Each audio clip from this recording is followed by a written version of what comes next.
बिस्मिल्लाहिर्रहमानिर्रहीम।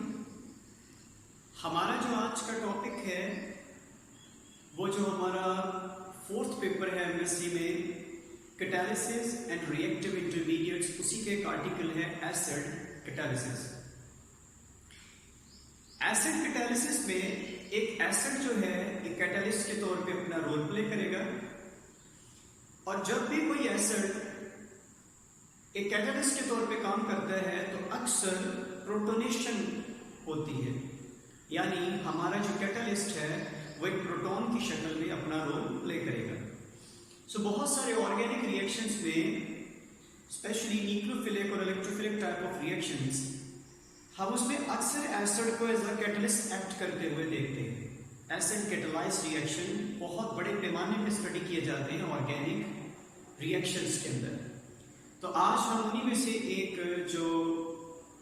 Famous reaction है hydrolysis of ester, जिसको हम एफएससी से ही कैरी ऑन करते हैं टिल आवर मास्टर्स।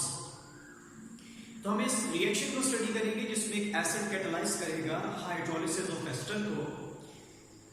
यहाँ पे हमारे पास एक रिएक्शन है जिसमें एक एस्टर वाटर के साथ रिएक्ट करता है और हमेशा की तरह एक एसिड और एक अल्कोहल हमें डोनेट करेगा। हमारे प्रोडक्ट एक अल्कोहल और एक कार्बोक्सिलिक एसिड है। ये कैटलिस्ट है जो कि एसिड कैटलिस्ट है because it is capable of donating one proton, one और मोर प्रोटॉन। यहाँ पे एक प्रोटॉन डोनेट करने की प्रॉपर्टी रखता है, इसलिए हम इसको एक एसिड कैटलिस्ट बोलेंगे। अब इस पूरे रिएक्शन में इस तरह ये एसिड कैटलिस्ट अपना रोल प्ले करेगा। हम यहां से स्टार्ट करते हैं। बाकी तमाम कैटालिटिक रिएक्शंस की तरह हमेशा जो कैटलिस्ट होता है वो पहले एक रिएक्टेंट को चूज करता है, एक रिएक्टिव इंटरमीडिएट फॉर्मेशन होती है, उसके बाद दूसरा जो रिएक्टेंट है वो उस रिएक्टिव इंटरमीडिएट के ऊपर अटैक करता है और हमें प्रोडक्ट्स मिलते हैं और अल्टीमेटली जो हमारा कैटलिस्ट है वो एंड पे केमिकली अनचेंज्ड रिलीज हो जाएगा।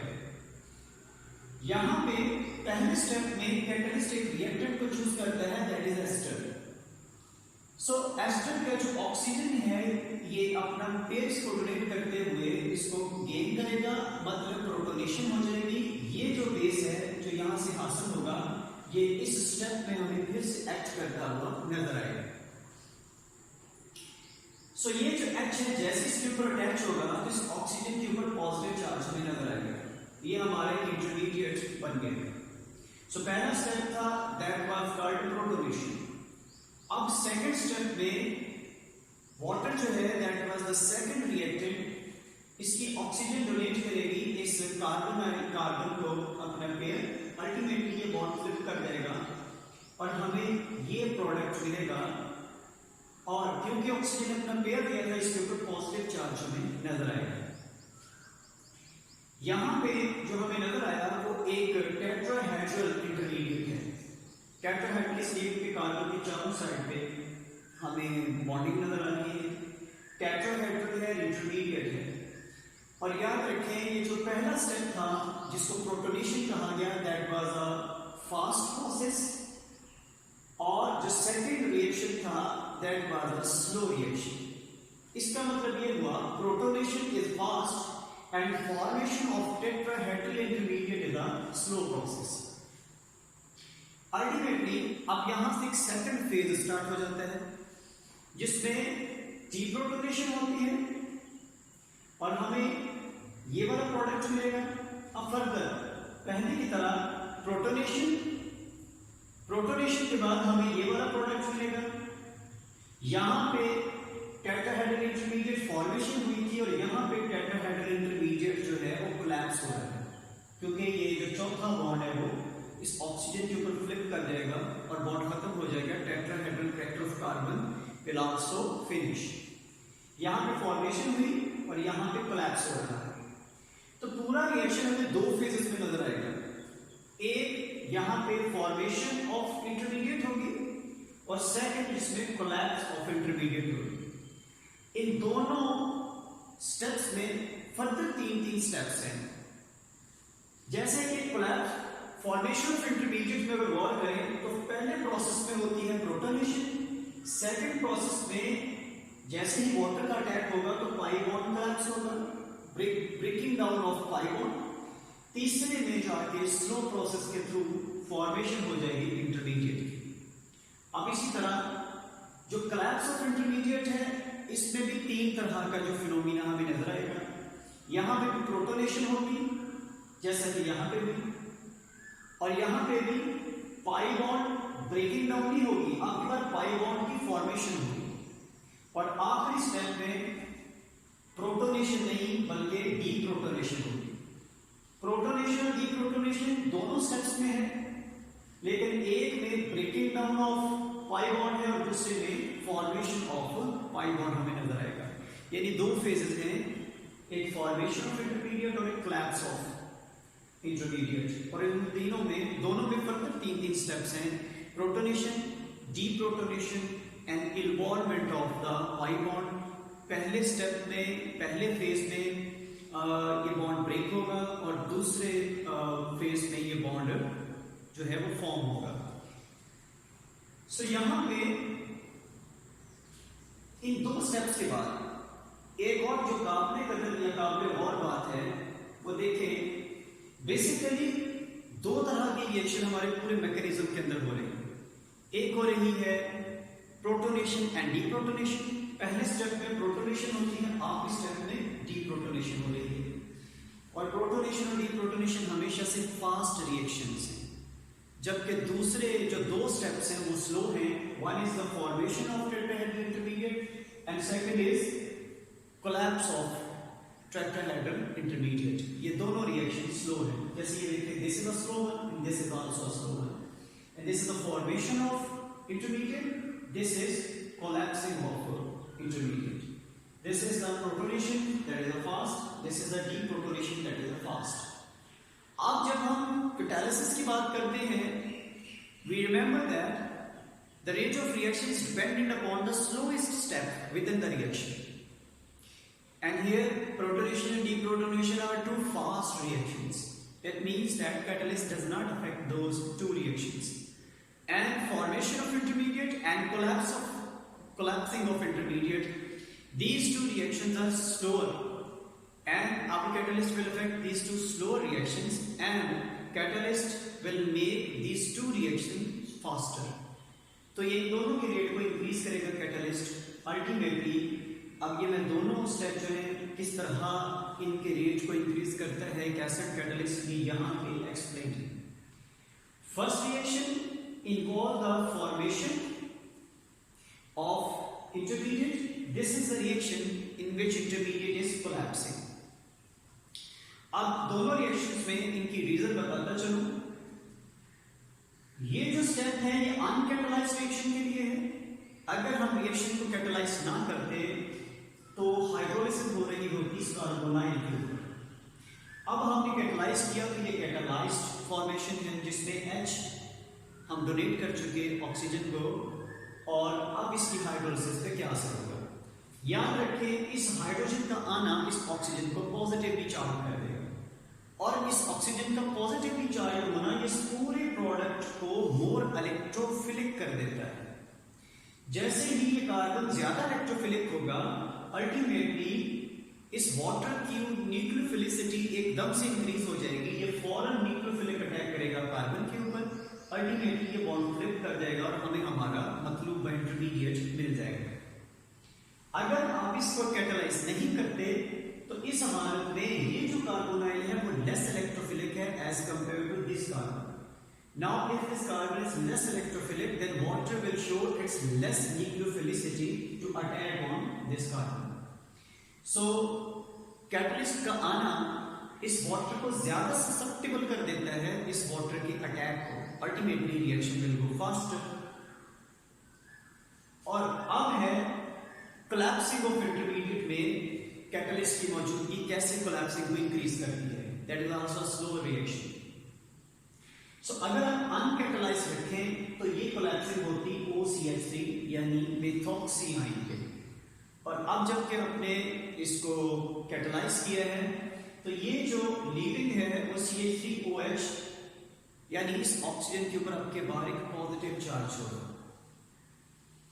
तो अल्टीमेटली जैसे इसके ऊपर पॉजिटिव चार्ज होगा, इस बॉन्ड की फ्लिपिंग इजी हो जाएगी, क्योंकि इस ऑक्सीजन का पॉजिटिव होना इस पूरे फिगर को ज्यादा एसिडिक कर देता है, मोर एसिडिक बना देगा। गौर करें, इसकी pKa वैल्यू -2.5 है, इसकी pKa वैल्यू जो कि अनकैटलाइज्ड है 15.7 है।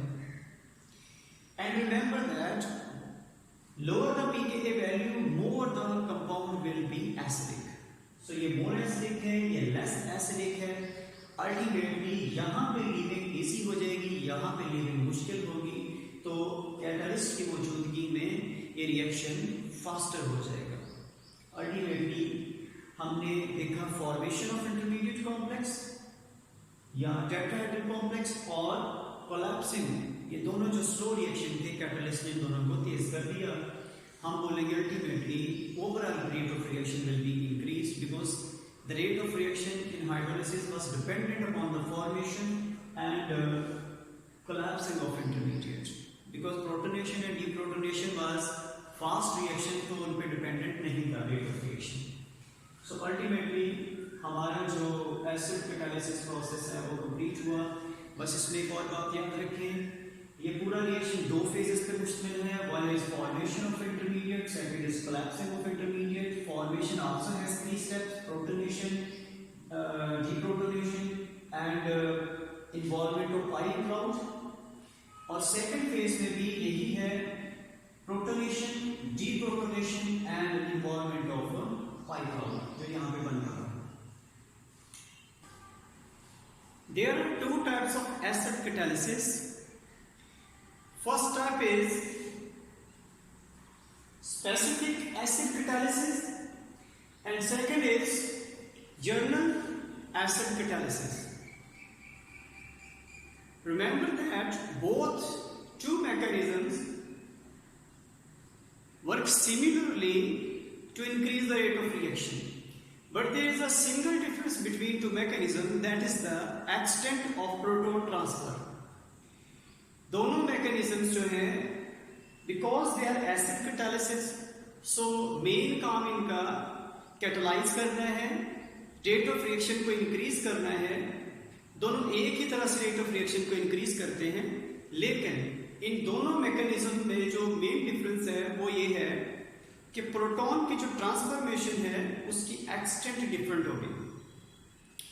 जो जनरल एसिड कैटालिसिस है और स्पेसिफिक एसिड कैटालिसिस है, इनमें जो प्रोटॉन के एडिशन है उसका टाइम डिफरेंट है। मसलन अगर गौर करें तो जो हमारे पास स्पेसिफिक एसिड कैटालिसिस है, इसमें प्रोटॉन फर्स्ट अप एक रिएक्टेंट पे ट्रांसफर हो चुका होता है, उसके बाद हमें स्लो प्रोसेस मिलता है, that is the rate determining step.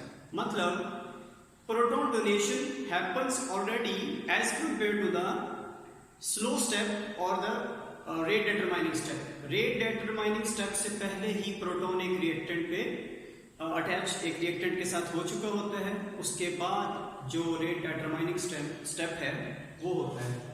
अब जनरल एसिड कैटालिसिस में ये होता है, एक ही स्टेप के अंदर प्रोटॉन ऐड होगा और उसी स्टेप को आप रेट डिटरमाइनिंग स्टेप कहेंगे, यानी proton donation happens during the slow step. So graphically अगर आप इसको एक्सप्लेन करें तो आपको नजर आ रहा होगा, हमारे पास स्पेसिफिक एसिड कैटालिसिस में रिएक्टेंट R है जिसके ऊपर प्रोटॉन ऐड हो गया, ये हमारे पास इंटरमीडिएट बन चुका, और फिर सेकंड प्रोसेस जिसको आप स्लो स्टेप कहते हैं, उसकी एक्टिवेशन एनर्जी गेन करने के बाद हमें प्रोडक्ट मिलता है। यानी स्लो स्टेप से पहले ही प्रोटॉन ट्रांसफर हो चुका है हमारी रिएक्टेंट पे, जबकि जनरल एसिड कैटालिसिस के अंदर गौर करें, सिंगल स्टेप के अंदर यानी रेट के साथ पूरा एसिड ऐड हो रहा है, वही स्लो स्टेप है, उसी के अंदर कंसर्टेड मैकेनिज्म के थ्रू जो प्रोटॉन है वो ट्रांसफर हो रहा है। यानी वही प्रोसेस जो है जिसको आप स्लो स्टेप बोलेंगे या रेट डिटरमाइनिंग स्टेप बोलेंगे, उसी दौरान प्रोटॉन ऐड हो रहा होगा, लीविंग ग्रुप छोड़ के जा रहे होंगे। सो ये हमारा जो मेन ग्राफिकल एक्सप्लेनेशन दोनों की मैंने एक्सप्लेन कर दी। फिर बोलता चलूं इन दोनों का काम रेट ऑफ रिएक्शन को इंक्रीज करना है, लेकिन फर्क है एक्सटेंट ऑफ प्रोटॉन डोनेशन और extent of proton attachment. Proton की अटैचमेंट का जो टाइम है वो डिफरेंट है, बाकी दोनों काम वही करते हैं, increase the rate of reaction. अब हमने जो पिछला रिएक्शन पढ़ा उसमें हमने देखा दो स्टेप्स जो है वो स्लो हैं, जिनको आप रेट डिटरमाइन स्टेप कंसिडर करते हो। एक है टेट्राहेड्रल इंटरमीडिएट की फॉर्मेशन, दूसरा है टेट्राहेड्रल इंटरमीडिएट की का कोलैप्स होना। अब मैं उस एक स्टेप को इन दोनों मैकेनिज्म्स के साथ एक्सप्लेन करता हूं। मसलन जो हमारे पास स्पेसिफिक एसिड कैटालिसिस में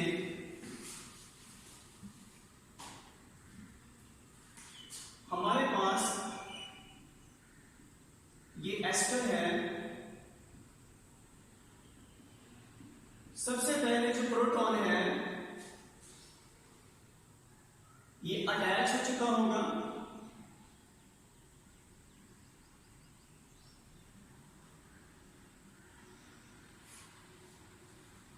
सो प्रोटॉन अटैच हो चुका। अब वाटर की एडिशन होती है, यानी न्यूक्लियोफिलिक अटैक होगा।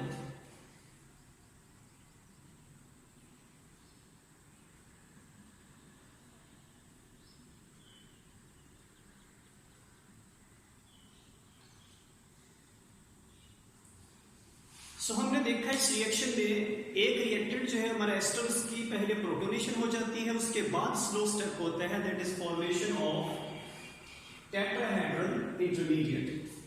जबकि यही रिएक्शन जिस पर जर्नल एसिड कैटालिसिस के अंदर होगा वो कुछ इस तरह होगा। ये हमारे पास एस्टर है,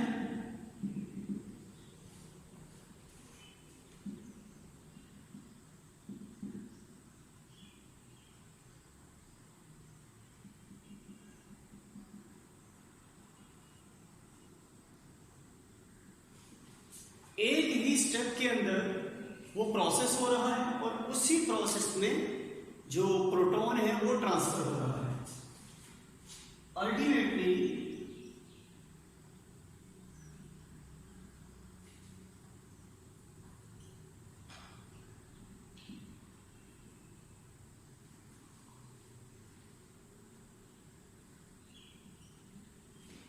जो formation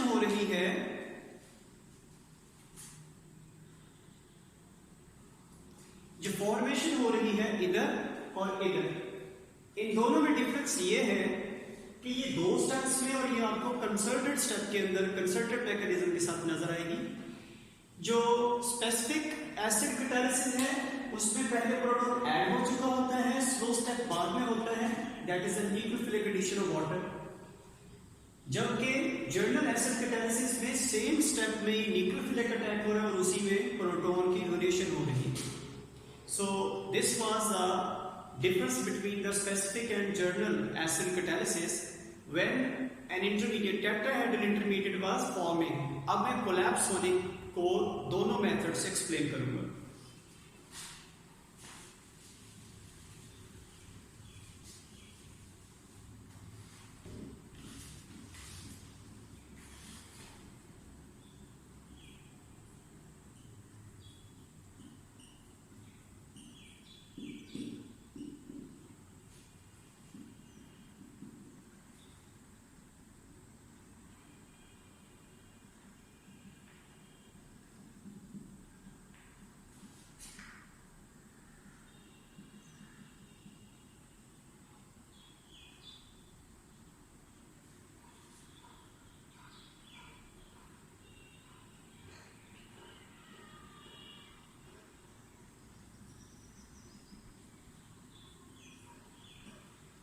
So this is the collapsing of the tetrahedral intermediate। इसमें पहले स्टेप में जो प्रोटॉन ऐड होगा लीविंग ग्रुप के ऊपर, उसके बाद ये डोनेशन होगी, यानी पाई बॉन्ड का बनना या कोलैप्सिंग ऑफ टेट्राहेड्रल इंटरमीडिएट। तो कोलैप्सिंग से पहले ही हमारा जो प्रोटॉन है वो ऐड हो चुका होता है। जबकि जर्नल एसिड कैटालिसिस में ये एक ही स्टेप के अंदर प्रोसेस मुकम्मल होता हुआ नजर आएगा।